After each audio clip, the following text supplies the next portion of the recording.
Sigh, little seal, why do I feel like we've been here before? I'm pretty sure we just saw this tree.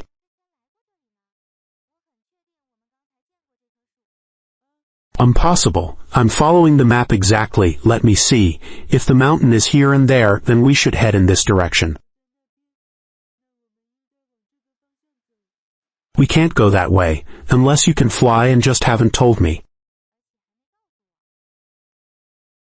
I have an idea. We can find our way like true explorers do. Let's take a look.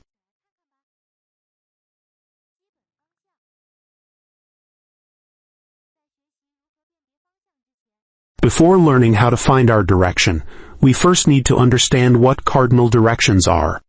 Cardinal directions are what we use to determine our position on south, east, and west. Did you know Orient originally means east, while Occident means west?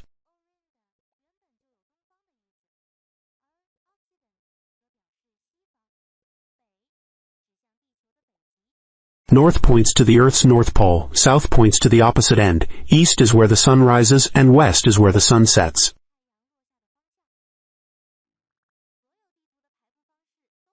All maps are laid out in the same way. The compass mark on the map is there to remind us of these directions. Now, imagine we draw two invisible lines through the middle of the Earth, one horizontal and one vertical.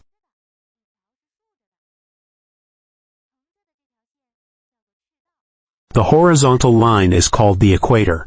Above the equator is the northern hemisphere, and below the equator is the southern hemisphere. The vertical line is called the Greenwich meridian. Its left side is west and its right side is east. Next, let's see what methods can help us determine our direction. For example, the sun, stars, plants, and a compass. The sun. During the day, the sun is our best navigation helper. As mentioned earlier, the sun always rises in the east and sets in the west. However, its exact rising and setting positions change throughout the year. By observing the position of the sun, or the direction of our shadows, we can roughly determine where we are and which way to go. Stars. At night, stars used to be an important navigation tool for ancient sailors. Their trajectories in the sky are fixed. Note, however, making them an starry sky you see depends on your location. In the northern hemisphere, you can look for the Big Dipper. It looks like a giant spoon. By drawing an imaginary straight line through the two stars at the edge of the spoon, you can find the North Star. And the North Star always points north. In the southern hemisphere, you can look for the Southern Cross. It looks like a big kite. The direction of the cross's long axis is south. Plants. Nature itself can also give us clues. These methods are not applicable everywhere. For example, in the northern hemisphere, moss usually grows on the north side of trees because the south side is more easily exposed to sunlight. The north side is cooler and more humid, which is exactly the environment moss prefers. In the southern hemisphere, the situation is exactly the opposite. Moss is more likely to grow on the south side of trees because the sunlight is stronger on the north side. Keep in mind that moss growth is also affected by many environmental factors.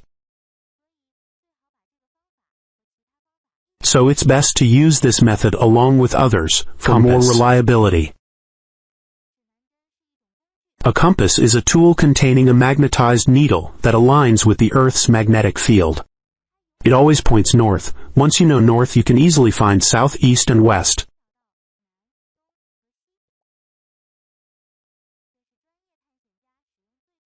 This is the most accurate method, and the one used most by various methods for finding our direction. Next time you go on an adventure, remember to try out these techniques. Alright, that's all for today's video. See you next time.